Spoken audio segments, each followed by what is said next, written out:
I'm privileged to be introducing our brand new series of Profiles of Courage. Stories of our members who have inspired us through their determination, their instincts, their development of leadership skills that have created businesses that they must be so proud of. We're so proud to have them as members of our family. Each story has their own unique blend of leadership skills and experiences. They've understood that owning a business is one thing, but making something really worthy of one's involvement in a business is a whole new discipline. Profiles of Courage explores these skills with the ambition to give you confidence that each of us, each of our members, can also become fine and wonderful leaders.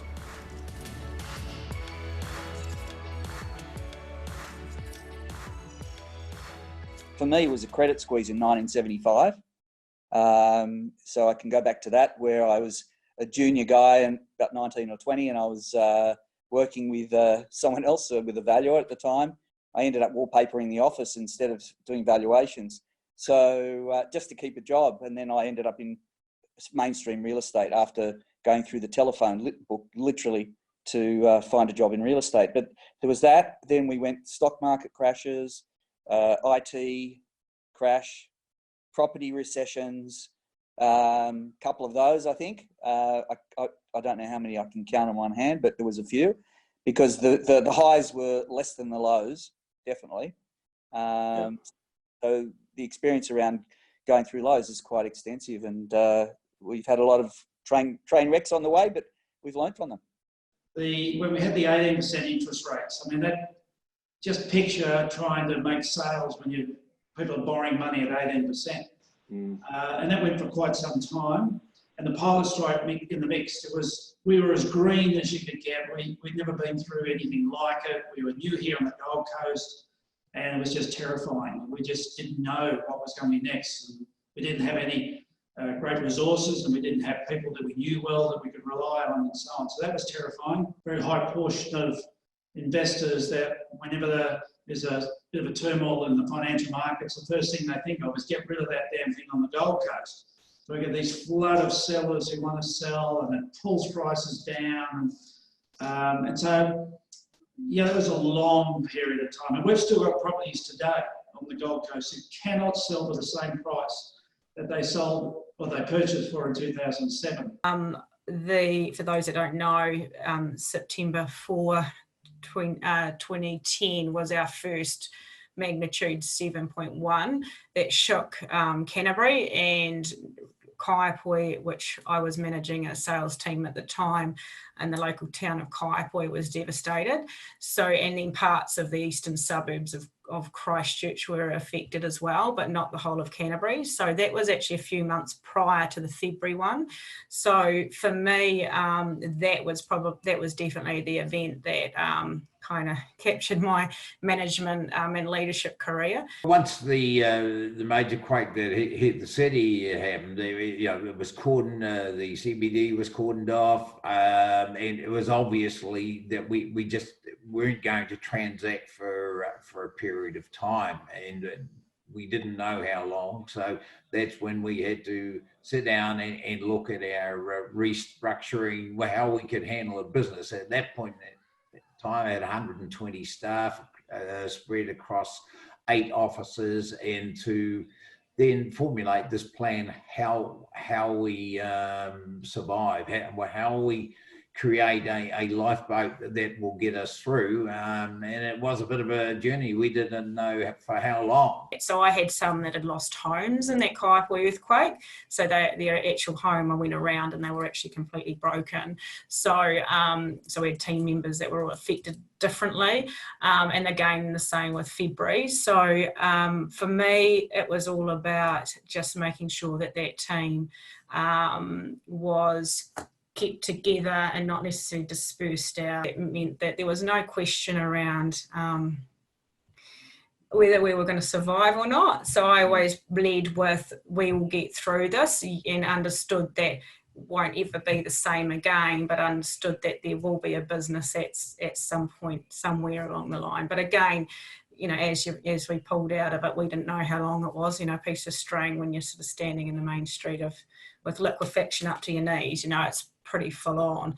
But just caring for the people, because, you know, as we all know, you know, we don't have a business if we don't have people. That's not really about our desks or our laptops. It's actually about our people. So it was people connecting with people. Have a look back at real estate over the decades, and we've all gone through these crises, and this one's obviously a bit different than some of the others. The one good thing is that at some stage, time fixes everything, and that the market will come back. I'm very positive about the fact that now, whether that's in 3 months, 6 months, or a year, I don't know. I don't think anybody knows. It'll depend on you know, obviously them finding a cure for this.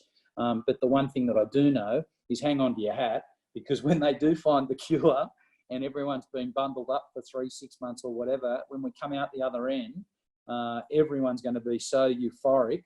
We're going to see the world go berserk in an upward motion. And, you know, there's no doubt money's still going to be, everyone keeps forgetting, money's very cheap at the moment, you know, very cheap. And everybody also forgets that there's a lot of loan approvals out there that people got, you know, a month or 2 months ago that are still current. So there are still buyers out there. There are still people out there doing deals. Yes, turnover's down.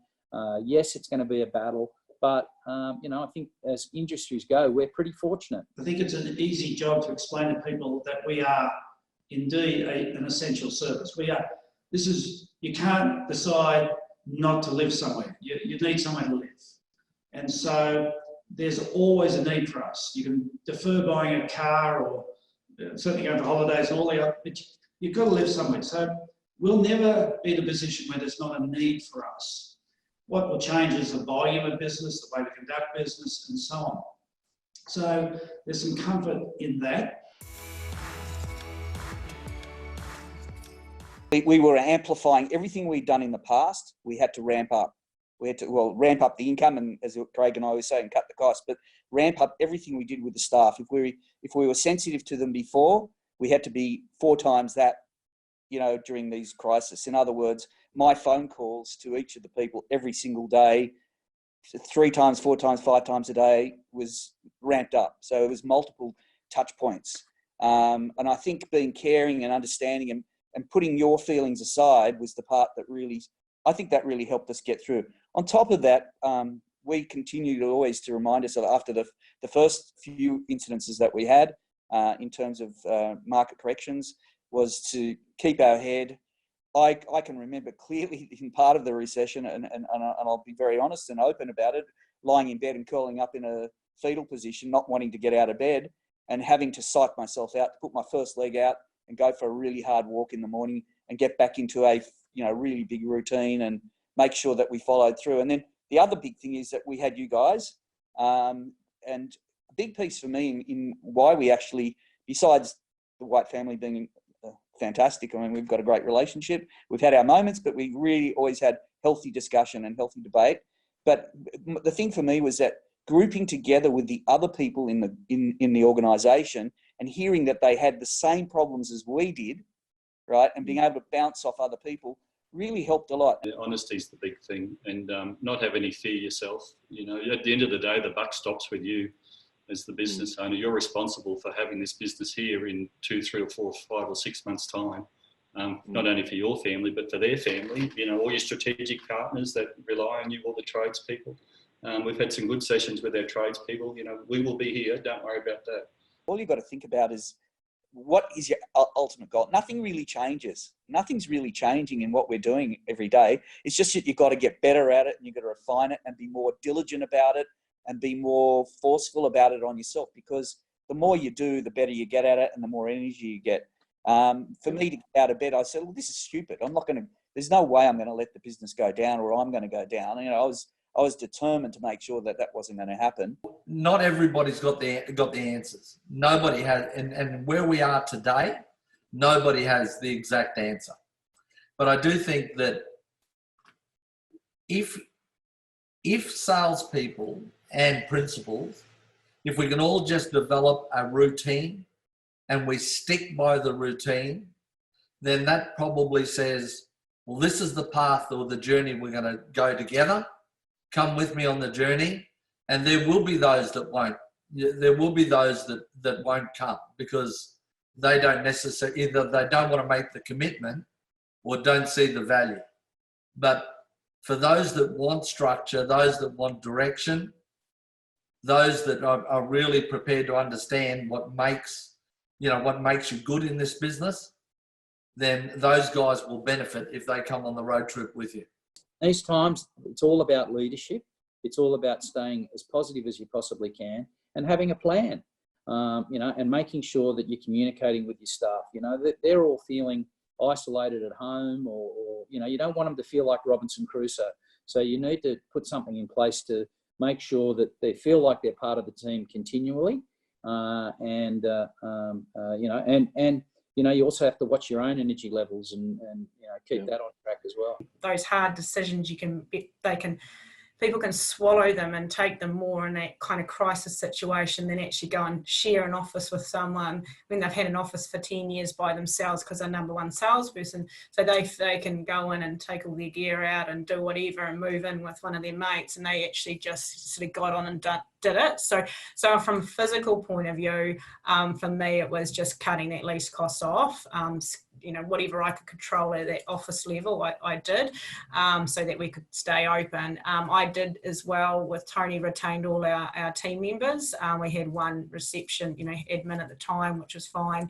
We had the government subsidy, which was a lifesaver, again, like it is with the COVID-19 situation. I think the big thing is to act fast. They're the big lessons out of these. I mean, there's two big lessons out of these sorts of shocks when you've got a business, or or even in your own personal life like this, is to act fast. That's the big lesson, and probably to go into these things with as little debt as you can. Debt.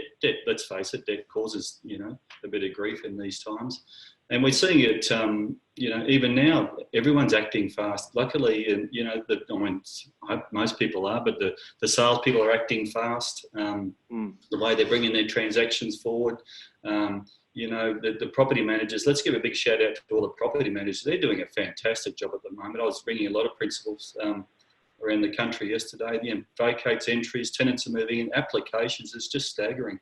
Our admin team are moving fast, doing settlements online with PEX and all that. That's the big trick, is to act fast in these things. Don't wait. And the lessons I learned was watching people that didn't act fast, that tried to hang on. Maybe even 3 or 4 or 5 months can make a big difference in these shocks in the economy.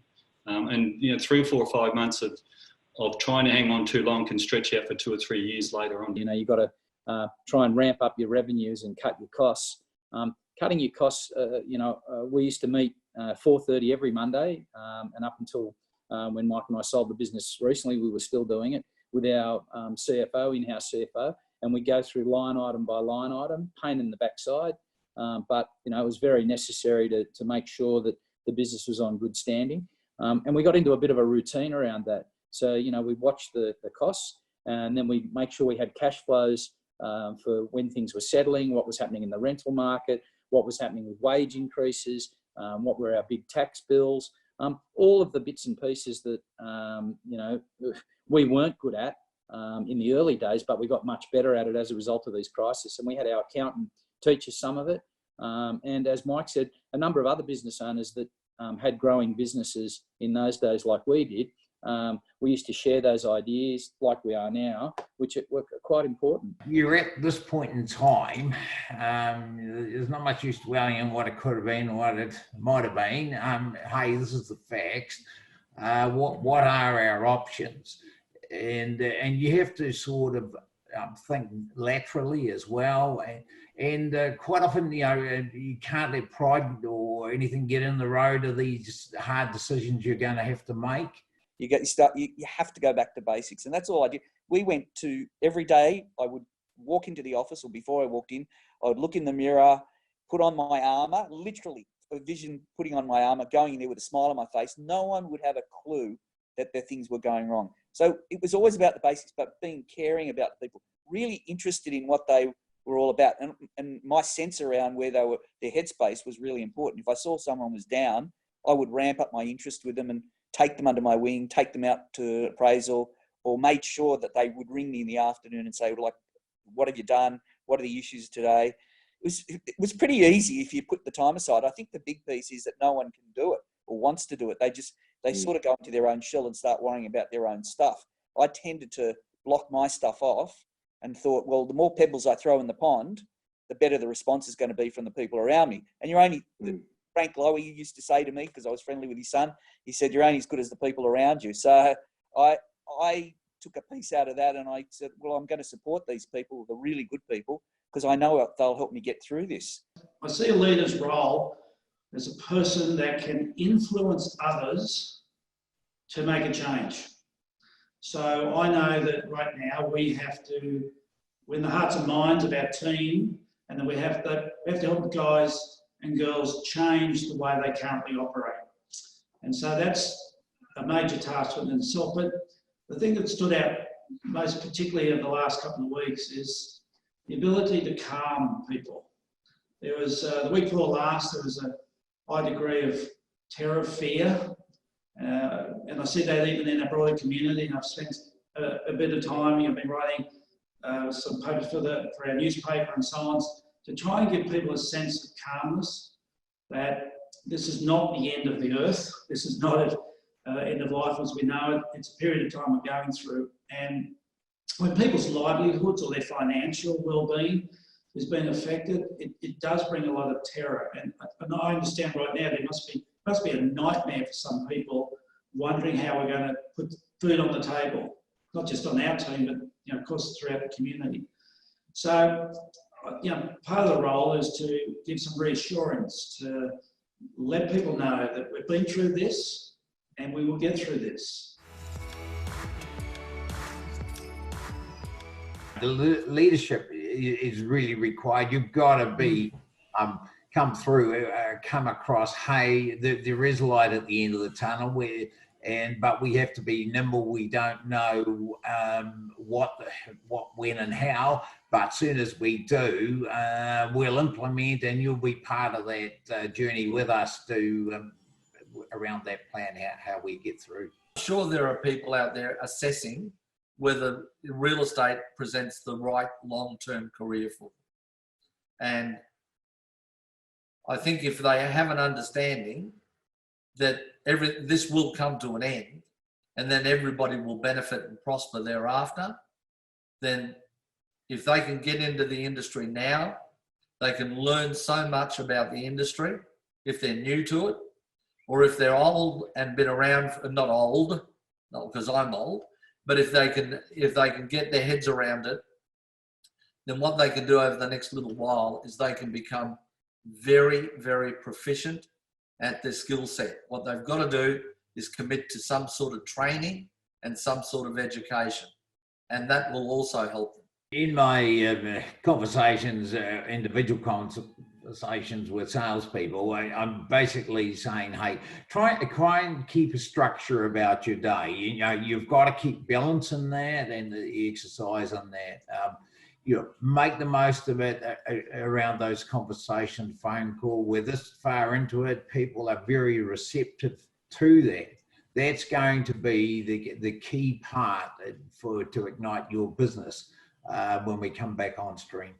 It's about just letting them know that you have been through this before, and drawing that picture for them, Dan. We will have this fall, let's face it. We will have a bottoming out period. And then sentiment will start to change, and then confidence will come back, and then we'll have the recovery. I'm talking to my teams about that, and actually, hey, what would be the signal when sentiment changes? What would be the signal when confidence returns? Focus on the things that you can control. Don't worry about what you can't. Has been my message to the team. You just got to keep focusing forward. You can't change what could have happened or what might have been. That's in the past. We're here. What are the opportunities we've got now? You got to try and make the most of the crisis. It is difficult. You can run a sales meeting and you can tell everybody how the phone is your friend and nobody has ever caught the virus from using the phone and all the rest of it. Like, you can come up with all those things, but it's just the discipline about getting around and getting the job done. And if you've got the discipline, then you will succeed, because you know that the end result is a really, really good, positive relationship with a prospective customer. And that might not be next week. It may not be in 3 months' time, but it could well be in 12 months' time. So, you know, in our business today, what things are you doing to build your relationship with your client base? That's really what it's all about. We've written out some scripts and just basically around, hey, look, Ray White's been around for 100+ years. We've been through wars, you know, depressions, recessions, you know. We're a very safe company, and, you know, and we're here for you right at the moment. We have all that sort of a language. But it's mainly, I think, Dan, keeping the salesperson focused on the future, knowing that they're going to be here in 10 years. You know, they're going to be running a good business themselves in 10 years' time. I want our guys to be able to talk with our clients, not tell them, but support their own understanding about what will evolve. And the fact right now, if you're thinking of selling, or you want to sell or need to sell, you want to get ahead of the curve, which is undoubtedly some downward trending in real estate prices as more people come to the market. There's going to be some fear, hesitation, resistance to do that. The thing I've learned through all of these things, probably two major things. One is it always lasts for longer than we think, and it always goes deeper than we think. And we live in this optimism. Oh, this will be passed in 3 months. This will, you know, she'll be back on the road. We've got all this government stimulus. So, you know, that'll click in and we'll be right in 3 months' time. It's always longer and it's always deeper. And that our clients live in the same hope. And if we can't help them understand the road that's ahead of us, then in the years from now or 6 months from now, they're going to go, you weren't much help to me. I should have sold back then. Why didn't you tell me? If we go back to the early 1980s, when the first crisis, pardon me, that I can remember in real estate happened, I remember sitting down at my desk and a guy came in and we had some signs out on a property out at the bottom of Combsley. And the guy came in and there were four blocks of land. The guy comes in with a bag, and in the bag it's a bag of black pearls. He throws them on the desk and he says, mate, you go tell your owner that I'd like to buy those blocks of land and I've got a bag of black pearls to exchange for the privilege. And I thought to myself, you've got to be kidding. I mean, you know, like, I'm only 1 year old in real estate. How do you go and tell a vendor that you've got a bag of black pearls? And obviously at that stage, the owner didn't accept the black pearls, but it did educate me in something, that you've got to deliver a message, no matter how palatable it is, as long as you keep delivering the message and you're consistent and it's an honest message, then those that want to come with you will come with you. Those that will fall, and there will always be casualties. But having a direction, having a business model that works, and everyone is different in their marketplace, I think that's really critical. And you've got to just stick by what you believe in. Yesterday, well, 2 or 3 of them have said to me, look, we get it. I mean, they're hearing the news. It's not hard.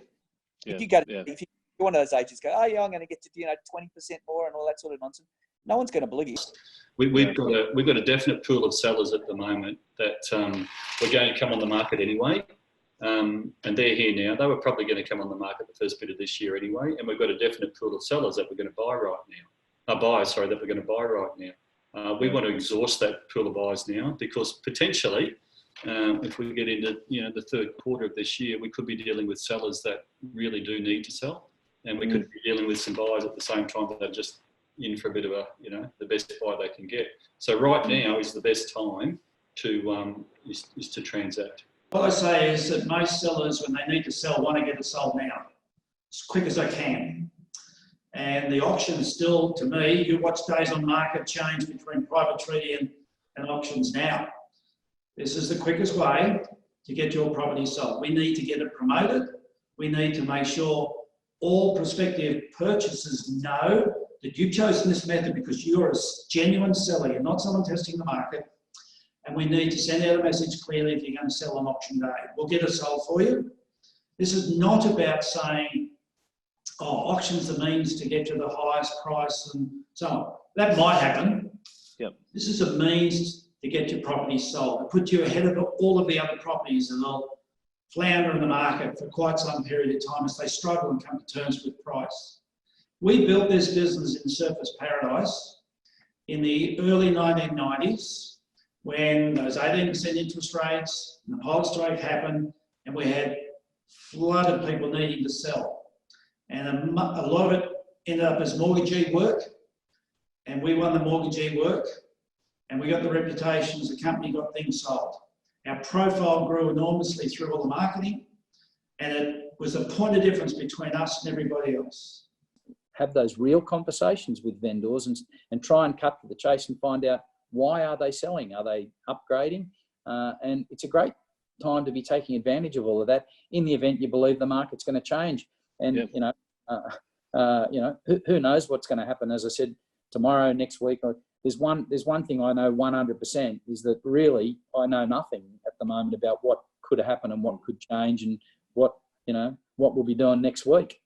The only thing I can control is what's going on between these two ears. Right? That's the only thing I can control. I can't control anything else. So if I'm trying to maintain a positive attitude, which is tough at the moment, don't worry, for everyone, not just for me. Yeah.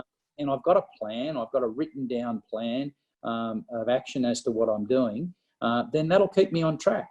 It's your problem, Brett. Don't pass it on to anyone else. It's an opportunity to grow a better business. At the end of the day, the buck does stop with you. It's no one's issue other than yours. Resilience is what builds us and makes us stronger. So, and I completely agree. People have an opportunity to shine in this time. Amazing opportunity right now, but we can't sit back. This is, I've heard the expression double down. It might be triple down really these days. We have a window of time right now where we need to be in front of every single client we can, speaking with knowledge, with competence, not telling them, but leading them down the path where we're going and helping them understand what's their best strategies.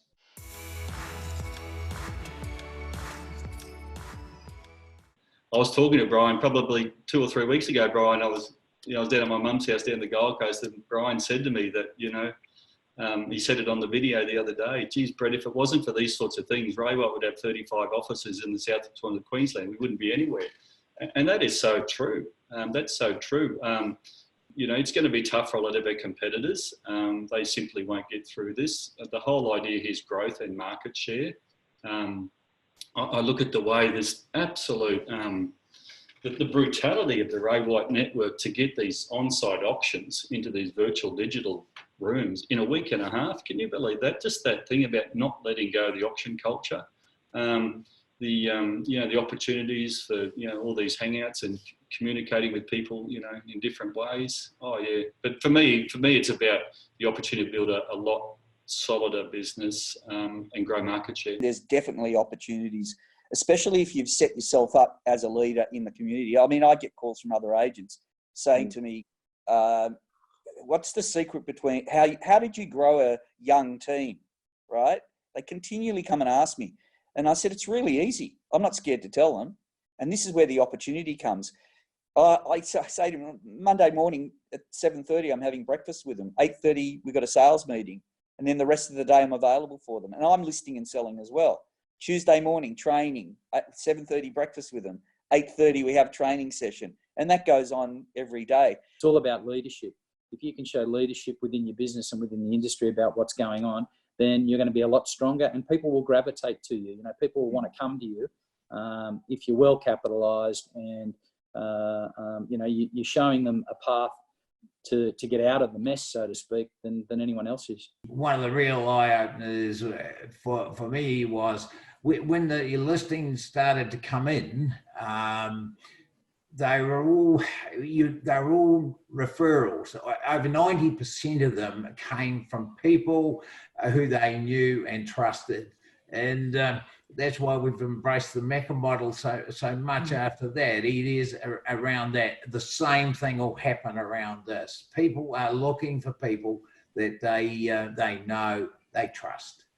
This is opportunity. This is amazing opportunity. Everyone's back on ground level now. Now it's about who's going to stand out and be nimble to move with whatever changes we see in the real estate market. And so I've just got one simple desire: to list as much as I can and list auction properties, because they'll be the most motivated sellers. And with that, the buyers will come. I know this is our market. This is a time that we know we have a point of difference between us and our competitors. They do not know how to get price rise. And for many, they've been living on the spoils of just a rising market. Sat down, and as a group, we did our phone calls, for an hour, and on each day. And it was all we wanted to do is get some hard facts at the end of it. How many calls did you make in an hour? How many connects did you make? How many appraisals did you get out of it? Is there any listing opportunities? So it's as simple as that. And our real estate job is so simple. It just is made complex or complicated by agents who want to reinvent the wheel all the time. I'm feeling pretty positive, really. I think we'll bounce pretty quickly. And I think Canterbury, we have, this time we will have an advantage. One, we have resilience within our population, and two, we're not coming off a pumped up market. We're here in spite of all those disasters that have happened. So what we've just said in the last 20 minutes or so can also apply to who's going to listen to this. I mean, you can start today in a crisis and end up in the same space. And we Craig and I came to an end, which was beautiful. Our succession plan worked perfectly, and we went all the way through all these bad times. No money, we were broke, we had to change. So everyone just be strong and powerful about it. That's all. Just work towards. And one last thing from me. 0419 404040. If anybody listens to this podcast, and hopefully a lot of people do when they get to the end, if they need any positive feedback, any help, just want to have a chat about anything, real estate, wine, anything else, please give me a call. I believe that your teams will be stronger when we come out of this, or the other end, than when they went into it. So I did feel that 10 years ago with that Kaiapoi team, there was definitely a sense of the loyalty was accelerated. Obviously, we retained the team. I definitely think that from a culture point of view, I definitely feel that the effort time that we put in now, and even making some of those hard calls, you do get respected. And burying your head in the sand as a leader is not what you want to be doing right now. You need to be making the hard calls, like Tony mentioned. It's easier for them to swallow now than it is in 6 weeks or 6 months' time. This is going to be the making of you. It'll be making of so many principles around this country. Do not fear it. Embrace it. Bring it on. Because you become so much better as a leader. You become so much more as a man and a woman. You're going to be a much better, stronger, competent, capable person as you navigate through this. So do not fear it.